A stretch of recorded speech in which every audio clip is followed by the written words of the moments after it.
예, 저는 여기에 소개된 대로 내일 모레 은퇴하는 서울대학교 경영대학의 안태식 교수입니다. 저는 회계학 전공 교수입니다. 그런데 나는 잘 살고 있는가라는 조금은 엉뚱한 제목으로 같이 생각해 보는 시간을 갖고자 합니다. 물론 후배 교수들이 제 회계학 강의는 저보다 잘할 것으로 생각되기도 하고요. 그런데 제가 후배 교수들보다 조금 더 많이 살아서 삶에 대한 경험을 얘기할 자격이 더 많지 않나 생각해서 이런 강의 제목을 듣겠습니다. 삶에 대한 얘기이기 때문에 강의라기보다는 제 자신의 삶에 대한 반성이자 고백하는 의미도 많이 담긴 그런 내용이라고 할 수가 있습니다. 부담 느끼지 마시고 들어주시기 바랍니다. 우리 경영에서는 당연히 시간이 돈이죠. 시간을 허비하면 엄청난 기회비용을 발생시키고 있기 때문에 우리는 빨리 돈을 벌어야 되는 것입니다. 그것이 결국 time is money. 따라서 waste하지 말아야 된다. 시간은 돈이다. 이것이 보통 사람들 또는 경영학에서의 굉장히 중요시하는 구절이죠. 그러나 삶에서 시간은 돈이 아닙니다. 시간은 life입니다. 시간은 삶입니다. 바로 그래서 waste, 이 낭비하지 말아야 됩니다. 이 삶의 중요한 순간순간들을 낭비하지 말아야 됩니다. 놀면 뭐하냐? 돈 벌어야지. 이거는 사실상 저주입니다.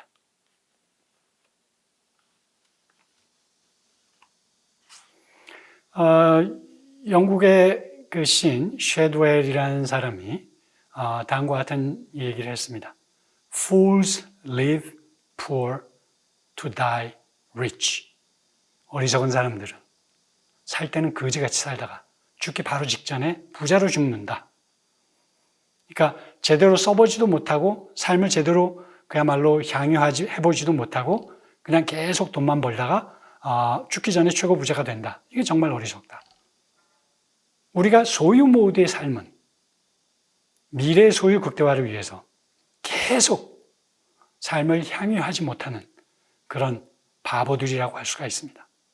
그래서 우리 경영학은 돈 버는 방법만 가르치니까 결국 돈을 잘 버는 방법만을 가르치고 쓸 줄 모르는 바보들만을 양산하고 있는 것은 아닌지라는 것이 제 경영학을 가르치는 사람으로서의 반성입니다. 데미안 헐스트라는 영국의 그 작가가 만든 작품이 그 별명은 해골입니다. 스컬. 그런데 원 제목은 For the Love of God. 이걸 뭐 직역하면 신의 사랑을 위해서 뭐 이렇게 직역을 하고 있는데 사실 의미는 이런 빌어먹을 정도, 야 이 녀석아 이 정도, 이런 빌어먹을 그냥 감탄사라고 하시면 좋겠습니다. 그러니까 제가 이걸 보면서 이 작품을 보면서 제가 이 강의에 썼으면 좋겠다 라고 생각을 했는데 결국 이거는 소유를 극대화하는 삶을 사는 사람들이 결국 죽기 전에 기껏 할 수 있는 것은 내가 죽을 때 내 해골에다가 다이아몬드 좀 박아달라. 그 정도밖에 할 수 있지 않을까라는 생각이 들어서 결국 그 생각이 들어서 이거를 제가 이 강의 안에 집어넣습니다. 즉 우리는 항상 살면서 메멘토 모리, 즉 죽음을 기억하면서 살아야 된다. 얼마 되지 않아 우리는 죽는다. 유한한 목숨을 항상 생각하면서 살면 그 삶이 훨씬 더 충실해질 수가 있다. 즉 더 많은 것을 소유하려고 노력하지 않고 더 많은 권력을 위해서 우리가 이 시간을 희생하지 않고 우리가 훨씬 더 잘 존재할 수 있다. 라는 의미에서 제가 이 작품을 여러분들한테 소개합니다. 성경에서 제일 많이 회자되는 구절 중에 하나가 이 두려워 말라랍니다. 두려워 말라. 360번 이상 나오는 구절이 두려워 말라랍니다. 그것과 관련해서 이 마태복음 6장 34절에 다음과 같은 얘기가 있습니다. 잘 아실 겁니다. 그러므로 내일 일을 두려워하지 말라. 염려하지 말라. 내일 일은 내가 아니라 바로 내일이 염려할 것이니라. 한날의 괴로움은 그날로 족하니라.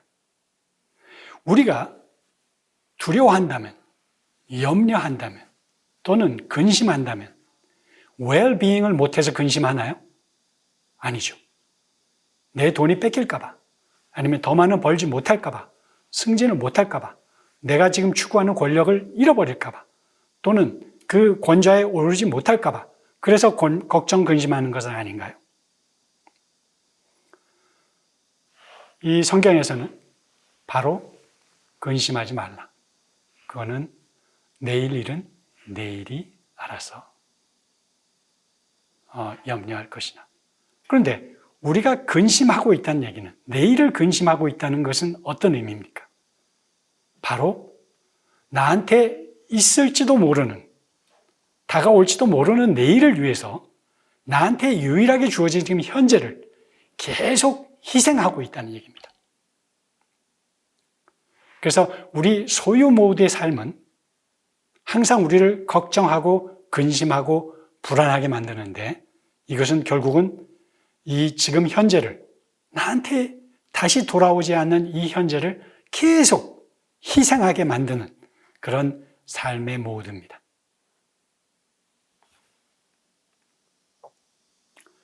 그런데 여러분, 소유 때문에 그렇게 걱정하지 않아도 됩니다. 물론 이 사람의 결과가, 이 연구 결과가 얼마나 믿을 수 있는 결과인지는 잘 모르지만 이 연구 결과는 다음과 같습니다. 뭐냐면은, 우리는 보통 돈이 많으면 행복해질 것이다 라고 가정을 하고 돈을 더 벌기 위해서 많은 노력을 기울이는데, 이 연구 결과는 그 반대입니다. 네가 행복한 마음 상태를 유지하는 것이 오히려 돈을 더 벌게 한다. 즉, 역인과관계가 이 연구의 결과입니다. 이 연구한 사람은 이 해피니스에 관해서 가장 많이 연구하는 사람인데, 그래서 별명이 닥터 해피니스입니다. 그런데 이 연구 결과에 상관없이 저는 이 연구 결과를 보고 다음과 같은 이 소문만복래라는 말을 떠올렸습니다. 소문만복래 잘 아시겠지만 웃는 집에 복이 온다는 얘기입니다. 근데 이거는 복이 오면 웃는다가 아니라 웃는 집에 복이 온다는 얘기입니다. 바로 이 조금 전에 연구 결과와 정확히 일치하는 한자성어입니다. 그렇죠? 우리가 해피한 마음 상태를 유지하면, 즉 웃으면 복이 들어온다는 얘기죠. 오케이? 그게 바로 조금 전에 연구 결과와 정확하게 일치하는 얘기입니다. 그런데 우리의 삶은 어떻습니까? 거꾸로. 복이 오면, 돈을 벌면 그때 나는 행복할 것이다. 이런 가정, 잘못된 가정을 가지고 우리가 살고 있는 것은 아닌지. 진정한 부자는 돈을 많이 갖고 있는 사람이 아닙니다. 돈을 많이 줄 수 있는 사람입니다. 도덕경에서 진정한 부자는 만족할, 현재 가진 것에 만족할 줄을 아는 사람입니다. 그렇지 않아요? 회계상의 부자는 돈을 많이 가지고 있는 사람이지만, 그 돈을 많이 가지고 있는 사람이 이것도 부족해, 더 많이 필요해, 그래서 부자의 순위를 올려야 된다라고 생각하는 사람은 사실 거지 아닌가요? 그런 사람은 어떻게 부자라고 할 수 있나요? 얼마 전에 테드의 제목을 보니까 Money can buy happiness 라는 제목이 있어서 이게 무슨 얘기냐? 돈으로 행복을 살 수 있다고? 야, 이건 말도 안 된다. 라고 생각을 해서 제가 그 테드의 내용을 한번 들었습니다. 그랬더니 그 내용은 아니었어요. 브리티시 컬럼비아 대학에서 실험을 했는데 집단 A는 20유로를 주고 전부 다 자기를 위해서 쓰도록 했고, 집단 B는 이거는 남과 같이 쓰도록 했습니다. 당연히 행복도는 어디가 높아졌을까요? 집단 B입니다. 분명히 집단 A는 자기 소유가 늘어났죠. 집단 B는 소유는 특별히 늘어나지 않았습니다. 그렇지만 친구들과 함께 존재할 수 있었죠. well-being 할 수 있었죠. 또 행복한 시간을 가졌죠. 그래서 결국 행복도는 당연히 자기가 소유가 늘어나서 행복한 것이 아니라 자기가 그 돈을 가지고 잘 존재할 수 있었던 집단 B의 행복도가 높았습니다. 즉, 돈으로 행복을 살 수 있습니다. 언제? 공유할 때, 쉐어할 때. 당연히 쉐어하면은, 공유하면 소유는 줄어들죠. 그렇지만 그게 행복을 누리는 방법이라는 것이죠. 저는 막연하게 내가 돈을 많이 벌면 우리 자식들한테 더 많은 것을 남겨줄 수 있어서 좋을 것이다 라고 젊었을 때 생각을 했었습니다.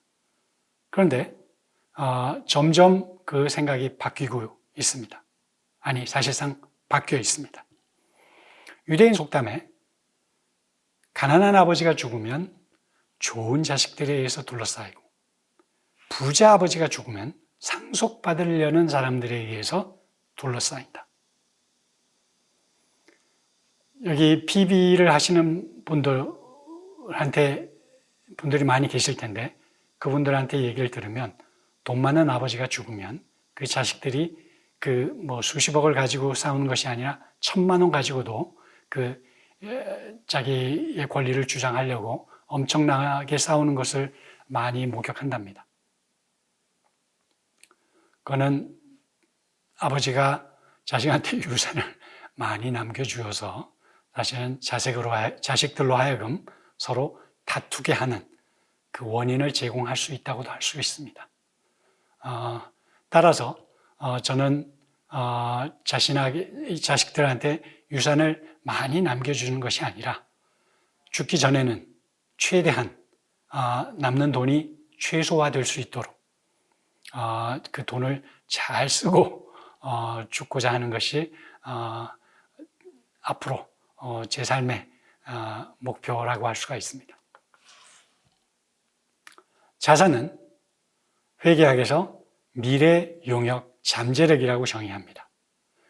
미래 용역 잠재력이라고 했을 때 저는 그 잠재력에 방점을 찍고 싶습니다.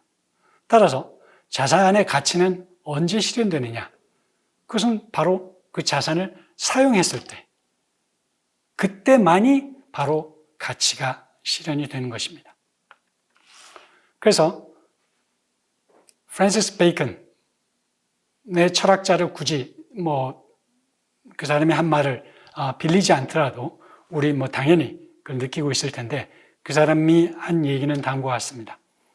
자산은 이 농작물이 잘 자라라고 뿌리는 걸음 같아서, 돈은 걸음 같아서 뿌리지 않으면 아무짝에도 쓸데없다. 맞지 않나요? 왜냐하면 뿌릴 때라야만이 바로 그 자산 가치가 실현이 되니까. 내가 가지고 있는 자산, 돈, 그것은 뿌릴 때, 사용할 때, 뿌리라는 게 낭비하라는 얘기는 절대 아닙니다. 사용할 때 바로 그 돈의 가치가 나한테 실현되는 것이죠. 따라서 그 돈은 써야 됩니다. 마르쿠스 아우렐리우스는 더 의미 있는 얘기를 했죠. 마르쿠스 아우렐리우스는 잘 아시다시피 명상록을 지은 16대 로마 황제죠. 그 명상록은 사실상 자신의 일기인데, 전쟁 중에도 쓴 일기인데 참 좋은 내용을 많이 썼습니다. 그 중에 부와 관련해서 다음과 같이 얘기를 했습니다.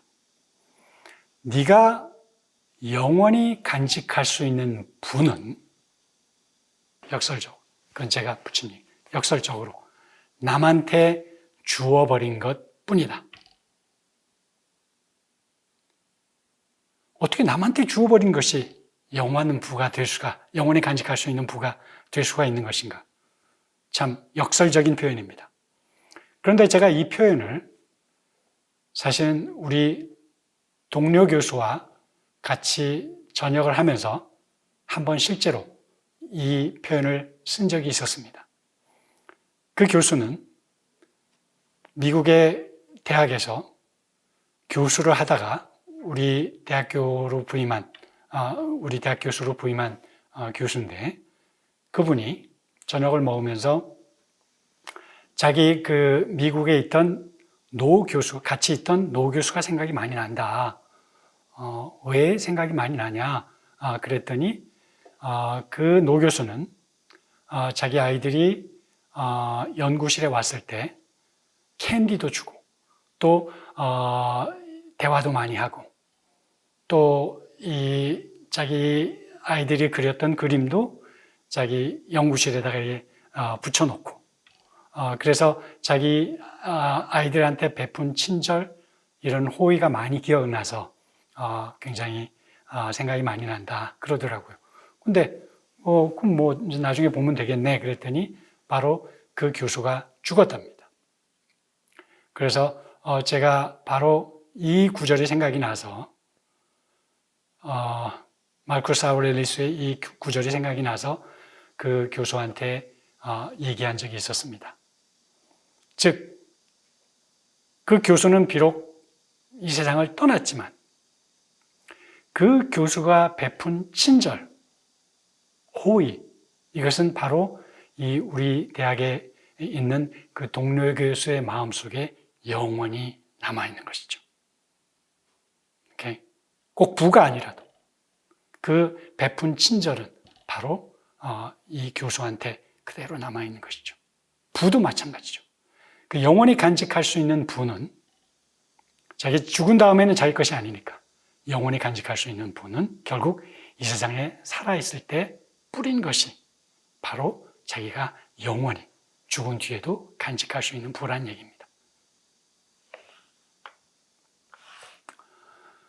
무소유를 강조한 그 법정 스님의 책에 보면 그 소유는 구속이다 라는 표현이 있어서 이게 무슨 뜻인가? 우리는 많은 경우에 더 많이 가지면 우리가 더 자유로울 것이라고 생각을 하는데, 이 법정 스님의 책을 보고 저도 많이 느꼈습니다. 근데 우리가 상식적으로도 많이 사실은 느끼고 있는 것인데, 별장은 자기가 직접 가지고 있는 것이 좋으냐, 친구가 가지고 있는 것이 좋으냐 물어보면 대부분의 사람들은, 물론 가지고 있지 않아서 그런 얘기할 수도 있겠지만 친구가 가지고 있는 것이 좋다라고 얘기합니다. 왜냐하면 별장을 가지고 있는 순간 그 별장을 관리해야 되는 부담이 크기 때문이죠. 이 법정 스님이 그 소유는 구속이다라는 표현을 하면서 그 예를 든 것이, 불자가 자기한테 굉장히 좋은 그 비싼 난을 선물했는데, 좋은 마음으로 비싼 난을 그 우리 스님에게 선물했겠죠. 그런데 이 좋은 이 난을 선물하니까 이 잘 관리해서 보존을 해야 될 거 아니겠습니까? 그러다 보니까 결국은 이 자유롭게 여기저기 왔다 갔다 해야 될 그 스님이 이 온도와 습도, 이 모든 것을 잘 햇빛, 모든 것을 잘 맞춰줘야 되기 때문에 전혀 이 외출을 할 수 없는 그런 상황, 장기 외출을 할 수 없는 그런 상황에 처했다고 하면서 결국 소유는 구속이다 라는 표현을 했습니다. 또 이 스님은 산을 굉장히 좋아하는데, 만약에 이 산이 내 소유였더라면 내가 과연 이 산들을 마음껏 즐길 수 있을 것인가? 만약에 이것이 내 소유였더라면, 말하자면 여러 이 걱정이 많았겠죠. 거기 있는 뭐 수천만 원짜리 또는 수억 원짜리 소나무가, 멋진 소나무가 있는데 이것을 누가 밤에 캐가지 않을까? 아니면 산불이 나서 없어지지 않을까? 아니면 병충해 때문에 다 소실되지 않을까. 이 걱정 때문에 산을 마음껏 즐기지 못했겠죠. 그러니까 소유는 충분히 구속이 될 수가 있습니다. 저는 그걸 굉장히 많이 느낀 경우가 제가 새 차를 샀을 때, 비싼 돈을 주고 새 차를 샀을 때 이게 뭐 스크래치가 날까 이 걱정하느라고 마음대로 주차도 못하고 또 그러다 보니까 부딪힐까 걱정도 하고 그러다 보니까 내가 이 차의 주인이 된 게 아니라 결국 이 새 차가 결국 내 삶의 주인이 되고 있다는 생각을 한 경험이 있었습니다. 경영학에서는 호모 이코노미쿠스, 즉 물욕의 충족을 이기적으로 추구하는 인간을 가정하고 있습니다. 따라서 이 탐욕으로 그게 발전할 수 있음에도 사실 탐욕에 대한 문제점 또는 도덕심 또는 의로움에 대해서는 많은 시간을 할애해서 언급하지 않는 것이 우리 경영학 분야입니다. 이 돈은 많을수록 좋은 것이다. 또 이익은 많이 낼수록 좋은 것이다. 라는 것을 암묵적으로 가정하고 있는 것이 경영학 분야라고 할 수가 있습니다. 그런데 아까 말씀드린 대로 사실은 이 이기심을 아무런 제어 또는 규제함이 없이 또는 도덕심이 없이 그냥 내버려 두면 그것은 분명히 탐욕으로 발전합니다. 그런데 탐욕은 분명히 엄청난 위태로움에 처할 수 있고 결국은 지속하지 않은 경우로 발전이 됩니다. 우리 경영학에서는 이기적인 인간을 가정하고 있습니다. 그래서 기업들이 시장 지배력이 좋고 이익을 많이 내는 것 다 큰 문제 없이 좋은 것으로 생각을 하고 있습니다. 그래서 심지어는 이기식임이 탐욕으로까지 발현되어서 이 시장의 또는 기업의 경쟁력을 높이는데 기여하는 것을 크게 부정적으로 생각하지 않습니다. 경영학에서는 이기적인 인간을 가정하고 있습니다. 그래서 사실상 소유 모드의 인간을 양산하고 있는 그런 학문 분야라고 할 수가 있습니다. 그런데 소유는 배타적인 것입니다. 그래서 우리가 내 소유를 극대화하기 위해서는 남의 것을 가져와야 되는 것이 결국 소유 모드의 삶입니다. 그런데 남의 것을 뺏어와야 된다는 얘기는 결국은 사실은 남한테 피해를 끼치는 행위입니다. 즉 상생, 공존의 가치를 중요시하지 않는 것이 바로 경영학이자 우리 소유 모두의 인간형입니다. 그런데 우리 잘 아시다시피 불교의 가르침, 성경의 가르침은 또는 유교의 가르침 모두 결국 우리가 선한 행위를 하면 그것이 나중에 선한 행위로 돌아오고 악한 행위로 하면 다시 그것이 업보가 돼서 나중에 돌아온다 라는 것이 불교의 가르침. 또 성경의 가르침도 뿌린 대로 거두리라. 그래서 남의 것을 뺏으면 너 언젠가는 뺏길 것이다 라는 것을 가르치는 것이 바로 이 많은 성현들 그리고 많은 종교들의 가르침입니다.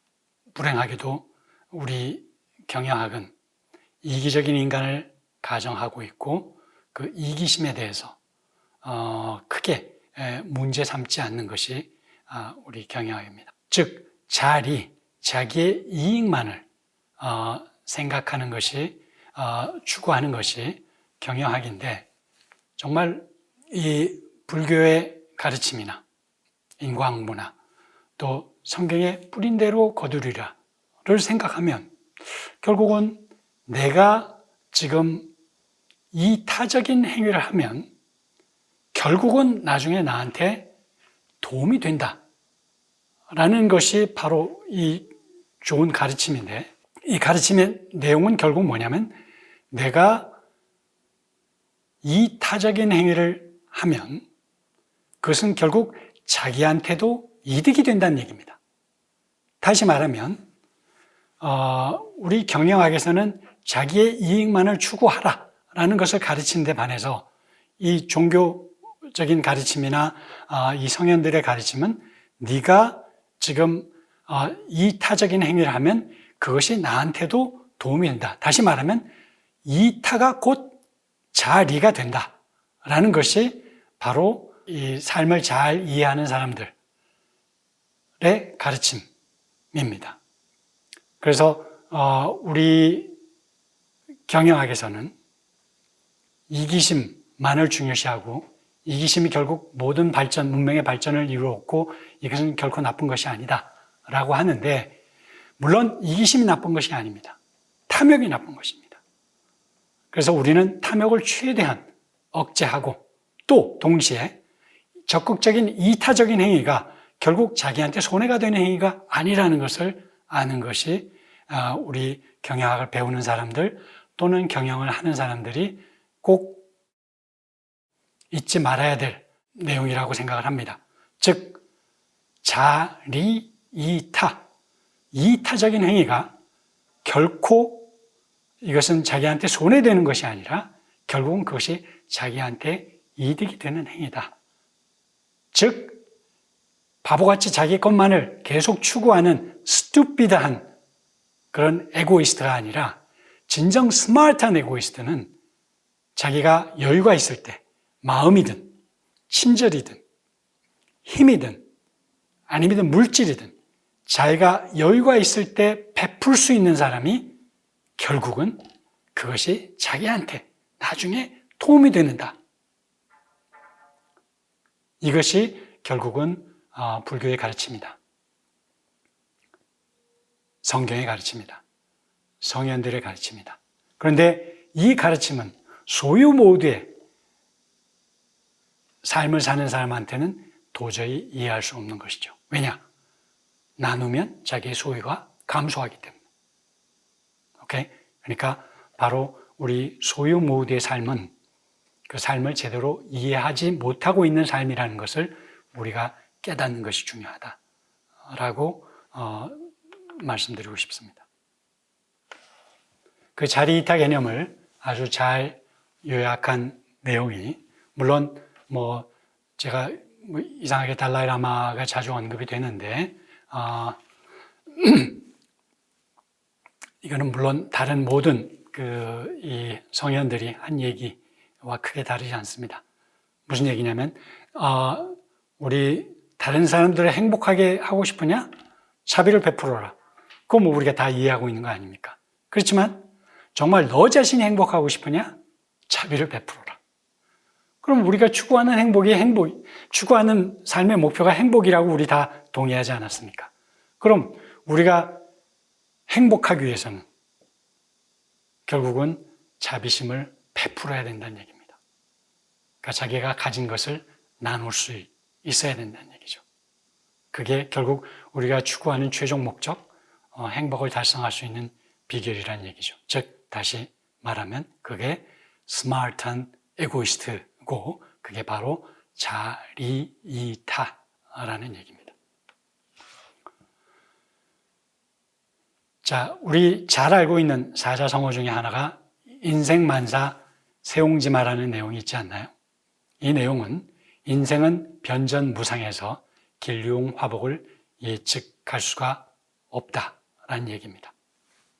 잘 내용을 아시겠지만 간단히 말씀드리면 세옹이라는 노인이 자기가 기르던 말이 있었죠. 근데 말이 집을 나갔죠. 그러니까 동네 사람들이 와서 슬프시겠군요 라고 하니까 세옹은 그건 잘 모르겠다, 이게 복이 될지도 모르겠다 해서 한마디로 별로 동요가 없었습니다. 좀 있으니까 그 말이 아주 준말을 끌고 같이 집으로 들어왔습니다.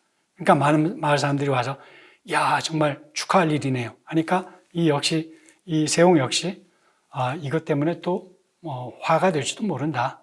그래서 특별한 반응이 없었습니다. 근데 좀 있으니까 결국 그 아들이 그 주말을 타다가 다리를 문질렀습니다. 그러니까 막내 이 동네 사람들이 와서 위로를 하는데 세옹은 이게 또 복이 될지도 모른다 라고 얘기를 하면서 반응 시큰둥했습니다. 결국 좀 있다가 이 전쟁이 일어나니까 결국 성한 젊은 남자들을 전부 다 이제 전쟁에 끌고 가서 그 전쟁으로 징용이 돼서 결국 이제 죽은 아들도 있고 그랬죠. 그러니까 여기서 중요한 내용은 우리가 화라고 생각되는 것 바로 뒤에는 복이 잉태할 수가 있고 복이라고 생각되는 것 바로 뒤에는 화가 잉태할 수도 있으니까 한마디로 얘기하면 우리가 일희일비하지 말아야 된다는 얘기입니다.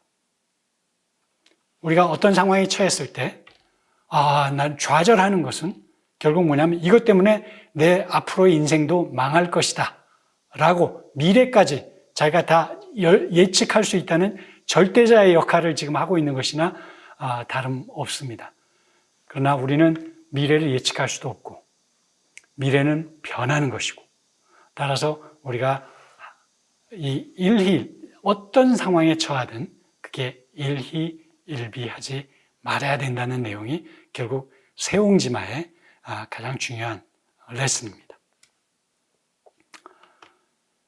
제가 그 전에 이 파이낸셜 타임즈를 한번 받아본 적이 있었는데 그 파이낸셜 타임즈 그 주말편에 이 콜롬비아 대학에서 이 많은 이 투자자들을 대상으로 이 수상 연설을 하는데 그 수상 연설의 그 대상자로 선정된 사람은 그 뮤추얼 펀드 회사의 그 CEO입니다.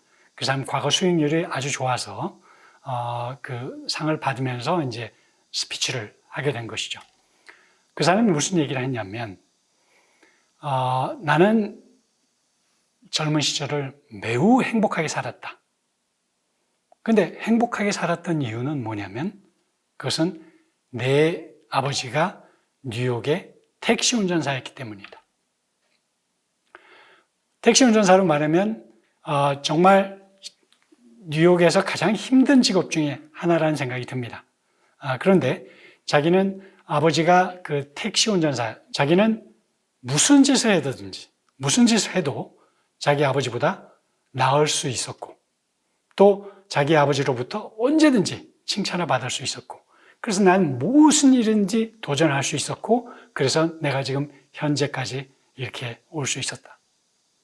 여러분들이 자기 아버지가 또는 자기 집이 부자가 아니라서 좌절하는 그런 사람들이 있으면 저는 그거는 바로 그것 때문에 어떤 복이 생길지 모르는 그런 성급한 판단이다 라고 얘기를 하고 싶습니다. 물론 바로 이 단계에서 저는 정말 사회적으로 성공한 사람이 누구이고 삶에서 성공한 사람이 누구인가를 질문하고 싶습니다. 그냥 누가 성공한 사람이냐라고 하면 여러분들은 바로 그 뮤추얼 펀드의 CEO라고 얘기할 것입니다. 그런데 진정 삶에서 성공한 사람은 누구인가를 가만히 보면 저는 그 아버지인 것 같습니다.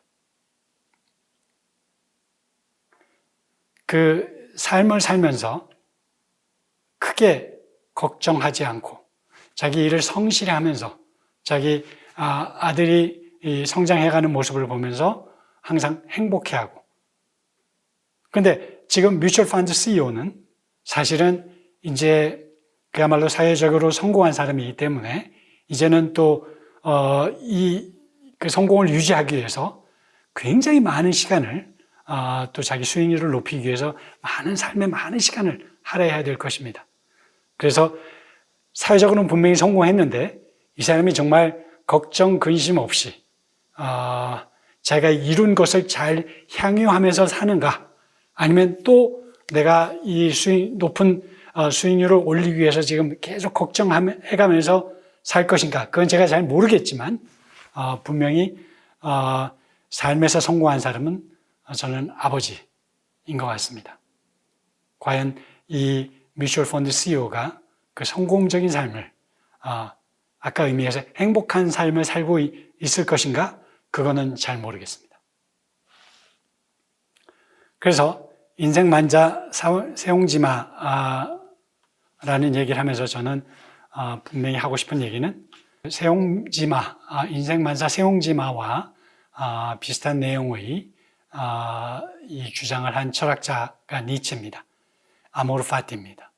유행가 제목이기도 합니다만 이건 뭐냐면 자기 운명을 사랑하라. 어떤 운명이 자기한테 주어지든지 그거를 받아들이고 그 운명을 받아들이고 충실하게 삶을 살아라. 그게 세옹지마하고 똑같은 얘기입니다. 오케이? 일희일비하지 말고 자기 운명을 그대로 받아들이고 그거를 이 삶을 충실하게 살아라. 사실 어떤 결과가 나올지 모르는 것이죠. 같은 맥락에서 중요시하는 구절 중에 하나가 일체유심조입니다. 이것은 모든 것은 마음이 만든다라는 얘기입니다. 오른쪽에 지금 물이 반이 있는 컵이 있습니다. 근데 어떤 사람은 반이나 비었네 라고 생각하는 사람이 있고 어떤 사람은 반이나 찼네 라고 생각하는 사람이 있습니다. 지금 현실은 똑같습니다. 그런데 왼쪽 사람은 매우 비관적으로 생각하고 있고 오른쪽 사람은 매우 낙관적으로 생각하고 있습니다. 현실은 똑같습니다. 자, 어떤 사람이 삶을 잘 살고 있는 겁니까? 또 아까 소문만복내 얘기했죠. 어떤 사람이 복을 초래할 것입니까? 분명히 오른쪽 사람입니다. 마음이 모든 것을 만드는 것입니다.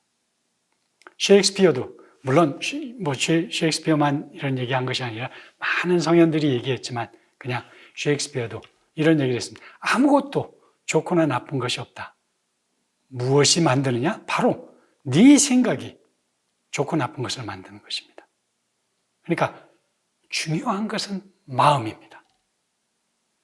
우리 경영학에서는 중요한 것은 모든 것이 물질입니다. 물질. 더 많은 물질. 진짜 중요한 것은 바로 마음입니다. 왜? 결국 내 마음이 그 물질을 어떻게 보는가를 결정하기 때문입니다. 제가 물론 이거는 이제 불가에서 하는 얘기이기도 하지만 전에 제가 본 이 퀸 영화 얼마 전에 몇 년 전에 나왔었죠. 그래 프레디 머큐리가 자기 아버지를 찾아갔을 때 아버지가 그 프레디 머큐리한테 한 얘기가 일종의 당부죠. 당부가 이렇습니다. Good thoughts, good words, good deeds. 좋은 생각을 해라. 좋은 마음을 가져라. 그러면 네 말이 좋아질 것이다. 그러면 네 행동이 좋아질 것이다. 결국 네 마음, 즉 일체유심조입니다. 네 마음이 네 말을 결정하고 네 행동을 결정하는 것이라 네 마음 먹은 대로 결국은 행동이 나오고 그것이 네 마음 먹은 대로 결과를 결정할 거야. 이 모든 것을 결정할 것이다 라는 얘기입니다. 마음이 모든 것의 우선입니다. 마음이 모든 것의 우선입니다. 그래서 저는 마음의 중요성이 우리 삶을 살아가는데 정말 중요하다. 그래서 마음의 근육을 키워야 된다. 우리 여러분들 PT 하느라고 돈도 많이 쓰고 시간을 많이 쓰는 사람 많이 계실 것입니다. 왜 몸의 근육만 키우려고 생각을 하십니까? 마음이 모든 것을 결정하는데 왜 마음의 근육을 키울 생각은 안 하십니다. 안 하십니까? 마음의 근육이란 어떤 상황이 닥쳐도 이거를 이것 또한 지나가리라. 무상함, 제가 맨 처음에 얘기했던 모든 것은 변한다. 세옹지마, 이것이 내가 지금 화처럼 보여도 이것이 복이 될 수 있다. 이것이 엄청난 복처럼 보여도 너무 기뻐 날뛰지 마라. 이것도 지나갈 것이다. 라고 해서 일희일비하지 않는 마음의 근육. 이걸 키우는 것이 결국 우리가 삶을 잘 사는 가장 중요한 요소다. 결국 마음의 근육을 키우려고 그러면 결국 우리가 깊이 생각하고 사유하고 항상 깨어 있을 수 있어야지 바로 일희일비하지 않고 또 모든 것은 무상하고 이것도 지나가는 것이다 라고 생각하면서 물질에 집착하지 않는 또 어떤 감정에 집착하지 않는 그런 삶을 살 수가 있습니다. 그래서 되도록 많은 시간을 사유하고 성찰하는 시간을 가져야 되는 라고 생각합니다. 물론 저한테도 하는 얘기입니다. 근데 결국 어려운 것은 우리 자신이 바뀌는 것이죠. 돌스토이, 우리가 세상을 바꾸려고 항상 생각하지만 정말 중요한 것은 자신이 바뀌는 것이다. 정말 우리가 자신이 바뀌도록 노력해야 되고, 제가 소유 모드의 극단치에 있는 사람으로 예를 많이 드는 것이 도널드 트럼프입니다. 자기는 정말 돈이 많고 나는 머니가 정말 중요하고 나는 더 더 탐욕스럽지 않은 것이 나는 후회된다라고 대놓고 얘기하는 사람이 도널드 트럼프입니다. 지금 결국 재선에 실패하고 많은 그 법정 소송에 연루되어 있지만 저는 이 사람의 미래를 쉽게 예측할 수가 있습니다. 결국 탐욕은 결코 지속 가능하지 않습니다. 우리 많이 보고 있지 않습니까? 신문지상에 많이 보고 있지 않습니까? 그래서 우리는 탐욕을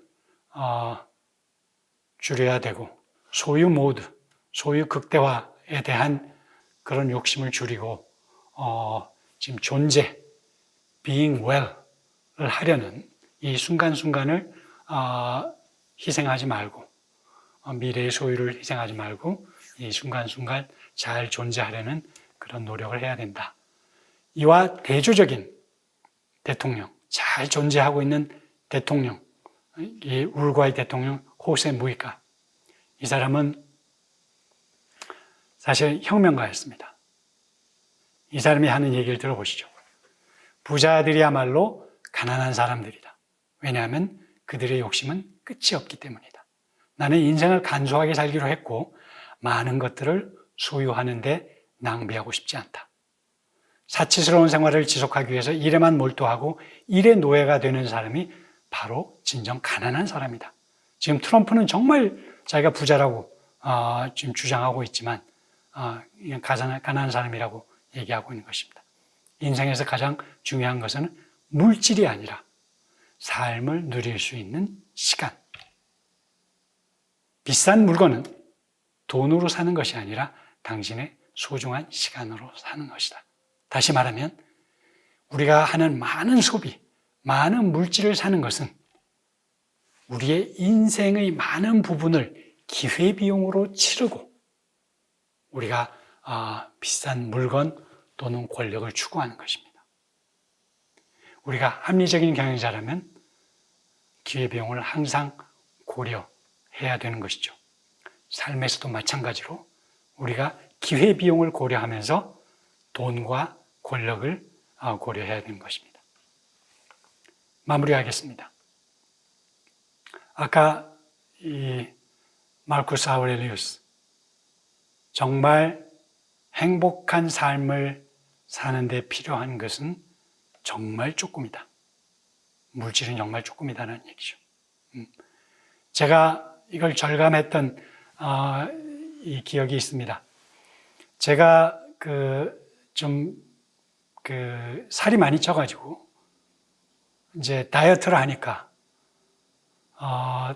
이 밥도 이제 조금씩 먹고, 그리고 이렇게 기름진 음식, 뭐 마블링된 스테이크를 먹거나 이런 것은 도저히 할 수가 없고, 그러니까 밥 먹는 양도 줄이고 이 영양이 좋은 뭐 된장국이나 뭐 이런 한식만을 먹고 그러니까 밖에 외식을 하면 아무래도 돈이 많이 들고, 그러다 보니까 내가 다이어트를 하고 건강한 삶을 살기로 작정을 하니까 돈이 들지 않더라고요. 그래서 정말 행복한 삶, 건강하고 행복한 삶을 살기 위해서 우리가 필요한 돈은 정말 조금이다 라는 생각을 많이 했습니다. 그래서 저한테도 항상 되뇌이지만, 우리가 소유보다는 순간순간 잘 존재하는 것에 우리 삶을 하는 것으로 삶을 보내야 되고, 남들이 보이는 소유, 남들한테 보이는 외관, 내가 큰 집을 가지고 있고 많은 돈을 가지고 있고 이것의 목적을 삼지 말고, 남들이 보지 못한 거지만 내 본질, 내 내면, 내 경험, 이걸 충실히 하는 그런 삶을 사는 것이 바람직하다고 생각이 되고요. 우리 결국 목적지는 다 무덤인데 뭔가 결과를 위해서 뭐 이렇게 열심히 달려갔냐. 우리 순간순간을 마음껏 만끽하면서 삶을 살자. 즉 미래에 결과될 내 매출이나 이익 또는 돈 또는 권력을 위해서 현재 삶을 살지 말고 현재를 잘 살자. 그리고 결국 우리가 이 소유를 위해서는 이기심을 발동하고, 또 그것이 탐욕으로 발현되는 것을 주저하지 말아야 되는데, 사실 그거는 바보 같은 삶이다. 왜냐하면 지속 가능하지 않기 때문에. 따라서 우리는 여유가 있을 때 남한테 베풀 줄도 알고, 그것이 힘이든 마음이든 물질이든, 즉 자리이타, 즉 아주 스마트한 에고이스트지만 정말 스마트 에고이스트. 그러니까 지금 여유가 있으면, 남는 힘이 있으면, 남는 마음이 있으면, 남는 물질이 있으면 지금 베푸는 것이 나중에 좋은 것으로 돌아오기 때문입니다. 그래서 우리가 삶을 살 때 남들에게 보이는 삶을 살기 위해서 소유 모드의 삶을 살지 말고 존재 모드, 이거는 남의 보이는 삶이 아니라 나 자신만의 삶을 살릴 수 있는 그런 삶입니다. 아까 말씀드린 대로 나 자신의 삶, 잘 존재하는 삶, 이것은 결국은 이 순위가 매겨지는 삶이 아니라 자기만의 삶입니다. 그래서 자기만의 삶을 용기 있게 선택할 수 있기를 바라고, 아까 말씀드린 대로 그러기 위해서는 마음의 근육을 잘 훈련하시고, 그러기 위해서는 우리가 혼자 가만히 묵상하고 사유하고 성찰하는 그런 시간이 꼭 필요하다라고 생각을 합니다. 아까 말씀드린 대로 행복은 우리 마음이 결정하는 것이기 때문에, 행복은 내가 돈이 많아서 행복한 것이 아닙니다. 돈이 많으면 더 많은 사람을 보면 절대 그 사람과 비교하면 행복해질 수가 없습니다. 따라서 우리가 행복은 외부의 조건들에 의해서 내가 행복해지는 것이 아니라 내 마음의 선택에 달려있는 것입니다. 어떤 순간이 되든지 나는 행복하기를 선택하면 행복할 수가 있는 것입니다. 즉 행복은 선택입니다. 제가 성공과 관련해서 랄프 월도 에머슨이라는 아주 잘 존재한 수필가이자 철학가, 그 시를 하나 인용을 하겠는데, 그 시는 좀 깁니다만 맨 첫 구절과 맨 마지막 이 구절만을 인용하도록 하겠습니다. 이 성공이란 무엇인가? 첫 번째, to laugh often and much. 많이, 크게, 자주 웃는 것입니다. 맞지 않나요? 여러분이 아무리 돈이 많아도, 아무리 큰 권력이 있어도 맨날 찡그리고 살 수밖에 없다면 그 성공이라고 할 수 있나요? 마지막 구절. 자기 자신이 자기가 이 세상에 살아서 다른 한 사람이라도 숨을 편하게 쉴 수 있도록 내가 도와주었다면 그 사람의 삶은 성공이다. 여러분, 지금 권력을 많이 갖고 있는 사람들, 우리 삶을 편하게 하나요? 힘들게 하죠. 그걸 성공이라고 할 수가 있나요? 정말 성공은 내 자신이 이 세상에 태어나서, 이 세상에 와서 나 때문에 한 사람이라도, 다른 한 사람이라도 숨을 편하게 쉬게 할 수 있었으면 그 사람의 삶은 성공입니다.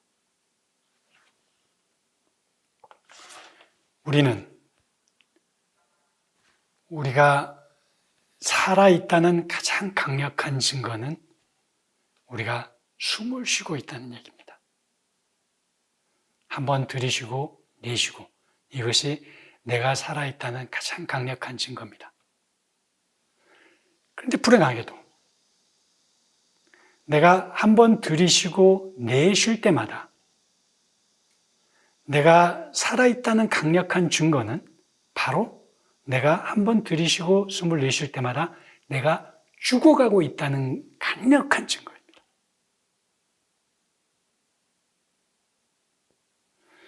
그러면 내가 호흡을 한 번 할 때마다 내가 죽어가고 있는데 이 순간을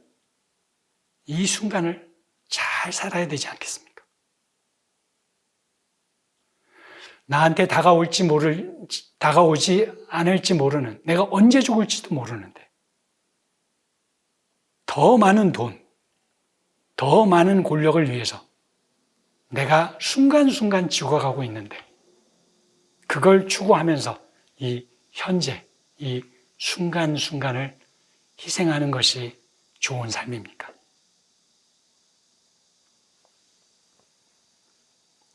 이상으로 마치겠습니다.